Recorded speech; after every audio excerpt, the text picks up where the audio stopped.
My world collapsed on a Tuesday afternoon in October. The Maine air carried the scent of autumn leaves as I pulled into our driveway 3 days earlier than expected. An unfamiliar silver Dodge Ram sat where my spot should have been. Our neighbor, Mrs. Calloway, had mentioned something about my new truck last week. I'd dismissed it as confusion from an elderly woman.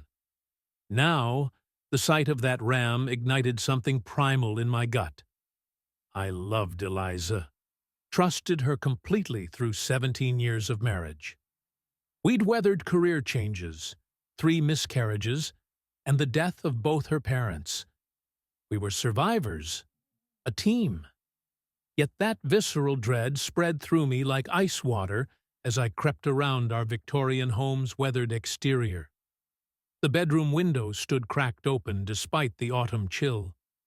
I'd know Eliza's voice anywhere, but these weren't her usual tones. I peered through the gap and witnessed my worst nightmare unfolding on our hand-stitched wedding quilt. I didn't confront them. I simply walked away. For 2 days, I holed up in my grandfather's fishing cabin on Sebago Lake, alternating between rage and devastation. The bottle of Appleton Estate rum remained unopened on the table, while I stared at Maine's waters and tried to fathom how 17 years could dissolve so completely. When my brother Jackson arrived, he brought clarity along with groceries. "You need a plan, not revenge," he said, his military background evident in his methodical approach. "Think chess, not checkers." We crafted a strategy.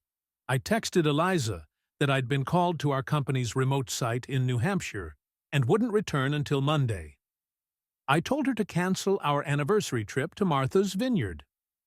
"I can take Cassie instead," she replied, referencing her supposed best friend. I suggested I'd gifted the reservation to Jackson and his wife, since it was non-refundable. In reality, Jackson and I kept the booking, but switched from the honeymoon suite to twin beds. Our anniversary celebration became an impromptu fishing trip. The weekend gave me breathing room. Jackson's wife, Natalie, infiltrated Eliza's movements during our absence. The betrayal deepened with each revelation. The man, a contractor named Dominic, spent Friday night at our home, while Eliza stayed at his Cambridge apartment Saturday, sending me loving texts from his bed. Natalie captured photos of their Sunday morning goodbye kiss. I refused to look.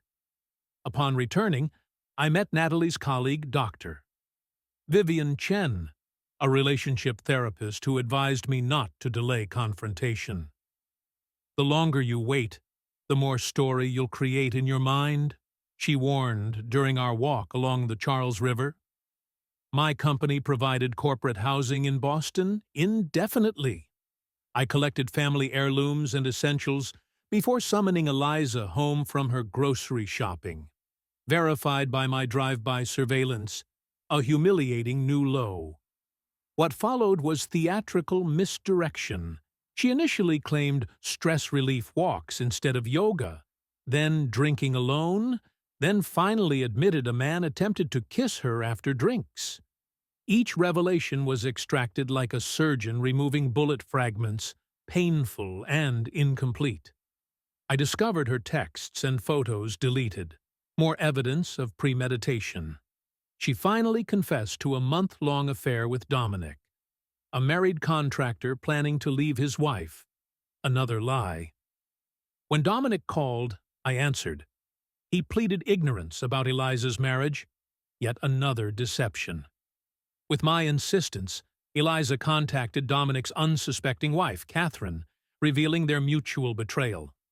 For hours afterward, Eliza cycled through tactics, begging, offering intimacy, suggesting counseling, proposing we abandon everything for that beach bar in Belize we'd dreamed about. When she threatened self-harm, I called Cassie to monitor her and departed.